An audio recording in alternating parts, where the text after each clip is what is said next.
नमस्कार दोस्तों, क्रियांशी के क्लासेज में आपका स्वागत है। दोस्तों आइए हम लोग प्राचीन भारत से संबंधित इस टॉपिक को जो मौर्य वंश से है उसे देखते हैं। दोस्तों अगर आप पीछे का वीडियो नहीं देखे हो तो प्लेलिस्ट में अवेलेबल है, आप देख सकते हैं। दोस्तों मौर्य वंश के प्रशासन से संबंधित महत्वपूर्ण जो भी क्वेश्चंस बनते हैं उन्हें हम लोग देखेंगे। दोस्तों हम लोग इस सीरीज में बस वही पढ़ रहे हैं और वही क्वेश्चंस को देख रहे हैं जो एग्जाम से संबंधित है। जो भी एग्जाम से संबंधित नहीं है उसे हम लोग नहीं देख रहे हैं, सिर्फ एग्जाम से संबंधित है और जो एग्जाम में पूछे जाते हैं सिर्फ उन्हीं प्रश्नों को हम लोग देख रहे हैं। तो आइए देखते हैं मौर्य साम्राज्य के प्रशासन से संबंधित महत्वपूर्ण प्रश्न जो बनते हैं उन्हें।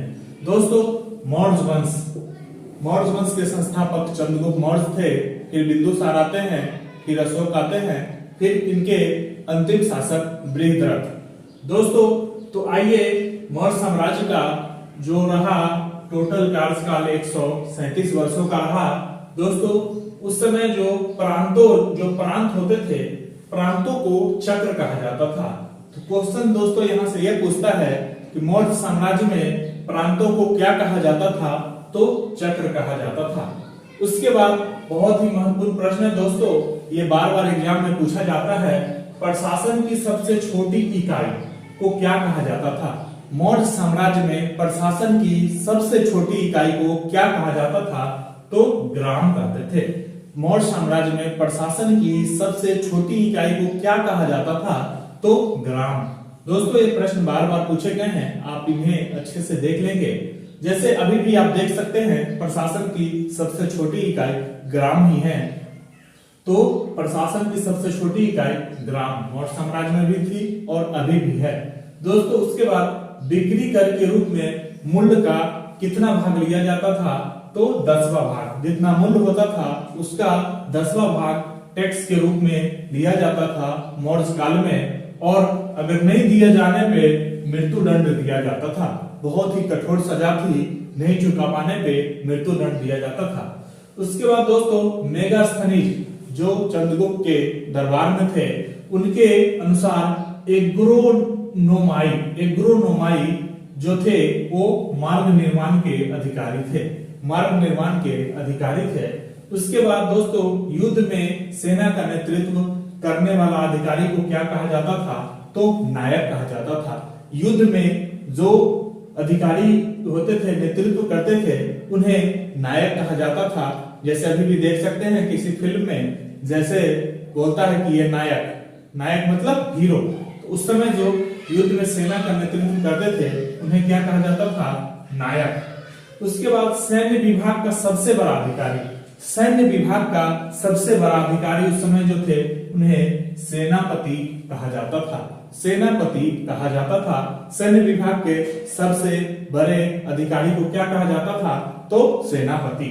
उसके बाद मौर्य प्रशासन में गुप्त विभाग एक होता था, अभी भी गुप्त विभाग है। जैसे अपने देश में है सीबीआई हो गया, आईबी हो गया और भी कई संगठन हैं, तो मौर्य प्रशासन में भी था तो गुप्त विभाग जो कौन संभालते थे, तो उस समय महामात्र सर्व जो थे वो गुप्त विभाग को संभालते थे। दोस्तों उसके बाद आइए देखते हैं अर्थशास्त्र में गुप्तचर को क्या कहा जाता था। गुप्त विभाग होता था, उसी में गुप्तचर होते थे। तो अर्थशास्त्र में गुप्तचर को गूढ़ पुरुष कहा जाता था। अर्थशास्त्र जो थे वो ये अर्थशास्त्र जो है राजनीति से संबंधित बुक है, जो मौर्य प्रशासन में जो बहुत ही महत्वपूर्ण भूमिका निभाते हैं वो चाणक्य थे और उन्हीं का पुस्तक है अर्थशास्त्र। उसमें गुप्तचर को गूढ़ पुरुष कहा जाता था। दोस्तों एक स्थान पर रह करके जो गुप्त विभाग का कार्य करते थे उन्हें संस्था कहा जाता था। एक स्थान पे रहकर कार्य करते थे उन्हें संस्था कहा जाता था, और घूम कर गुप्त जो भी सूचना था उसको जुटाते थे उनको संचार कहा जाता था। तो दोस्तों इससे प्रश्न ऐसे बनता है, अर्थशास्त्र में गुप्तचर को क्या कहा जाता था मौर्य काल में, तो गूढ़ पुरुष कहा जाता था। उसके बाद अर्थशास्त्र में जो गुप्तचर को गुड़ पुरुष कहा जाता था, वो एक स्थान पर रह करके कार्य करते थे, उन्हें क्या कहा जाता था? तो संस्था। और घूम घूम कर जो गुप्त सूचना एकत्रित करते थे, उन्हें क्या कहा जाता था? तो संचार।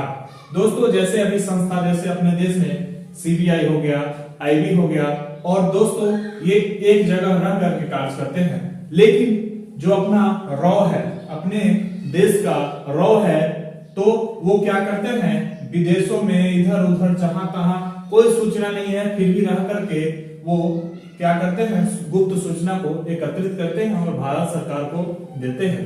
तो दोस्तों उसके बाद अशोक के समय जनपदीय न्यायालय था। अशोक के समय जो जनपदीय न्यायालय था, उसके न्यायाधीश को क्या कहा जाता था? तो राजुक कहा जाता था। उसके न्यायाधीश को क्या कहा जाता था? राजुक। दोस्तों ये बार बार एग्जाम में पूछा गया है, इसे देख लीजिएगा। तो अशोक के समय जनपदीय न्यायालय के न्यायाधीश को क्या कहा जाता था? राजुक कहा जाता था। उसके बाद सरकारी भूमि को क्या कहा जाता था? तो सीता भूमि। सरकारी भूमि को क्या कहा जाता था? सीता भूमि। और बिना वर्षा के जो अच्छी खेती होती थी जिस भूमि को, उस भूमि को अदेव मातृक कहा जाता था। अदेव मातृक कहा जाता था। उसके बाद दोस्तों नंदवंश के विनाश। नंदवंश के विनाश में चंद्रगुप्त मौर्य ने कश्मीर के राजा किससे सहायता ली थी? तो प्रवर्तक। कश्मीर के राजा प्रवर्तक से सहायता ली थी नंदवंश के विनाश करके मौर्य साम्राज्य को मगध पर स्थापित करने के लिए। उसमें महत्वपूर्ण भूमिका चाणक्य भी निभाते हैं, जो बाद में उनका प्रधानमंत्री बन जाते हैं। तो एक राजा भी इनको साथ देते हैं, कश्मीर के राजा प्रवर्तक, नंदवंश को हराने में और मौर्य वंश के स्थापना में। उसके बाद अंतिम शासक कौन थे मौर्य वंश के? तो बृहद्रथ। दोस्तों ये प्रश्न बार बार पूछा जाता है, बहुत बार एग्जाम में पूछा गया है। तो मौर्य वंश का अंतिम शासक कौन था? तो बृहद्रथ। मौर्य वंश का अंतिम शासक कौन था? तो बृहद्रथ। और इसकी हत्या कर दी इनके सेनापति पुष्यमित्र शुंग ने। पुष्यमित्र शुंग ने 185 ईसा पूर्व में इनकी हत्या कर देता है और मगध पर शुंग वंश की स्थापना कर लेता है। मगध पर शुंग वंश की स्थापना कर लेता है।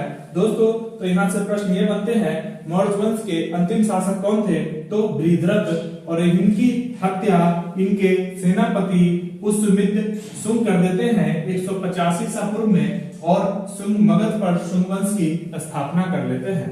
दोस्तों उस समय अर्थशास्त्र में कुछ तीर्थ का नाम लिखा गया है जिनको क्या कहा जाता था, तो यहाँ से भी कोई प्रश्न पूछ लिए जाते हैं।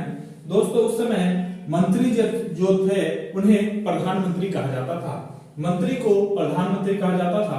पुरोहित धर्म एवं दान विभाग के अध्यक्ष थे। पुरोहित धर्म एवं दान विभाग। उसके बाद समाहर्ता आय के संग्रह करता। दोस्तों तो यहाँ पर हर्ता और यहाँ करता, तो इस तरह से याद कर लेंगे। समाहर्ता आय का संग्रह करता। समाहर्ता आय का संग्रह करता। सन्निधाता राजकीय कोष का अध्यक्ष। जो राजकीय कोष उस समय होता था, राज्य में जो भी धन दौलत होता था, उसका अध्यक्ष जो थे सन्निधाता थे। दोस्तों उसके बाद दंडपाल सेना का सामान एकत्र करने वाला। जहां कहीं भी युद्ध हुआ वहां सेना को सामान को ले जाना, फिर वहां से लाना, फिर उसको एकत्र करना, उनको दंडपाल कहा जाता था। उसके बाद कारमांतिक जो थे उद्योग एवं कारखाना विभाग के अध्यक्ष थे। कारमांतिक जो थे वो उद्योग एवं कारखाना विभाग के अध्यक्ष थे।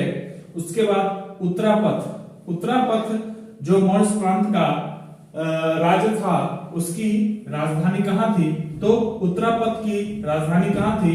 तक्षशिला में। उत्तरापथ की राजधानी कहाँ थी? तक्षशिला में। उत्तरापथ की राजधानी कहाँ थी?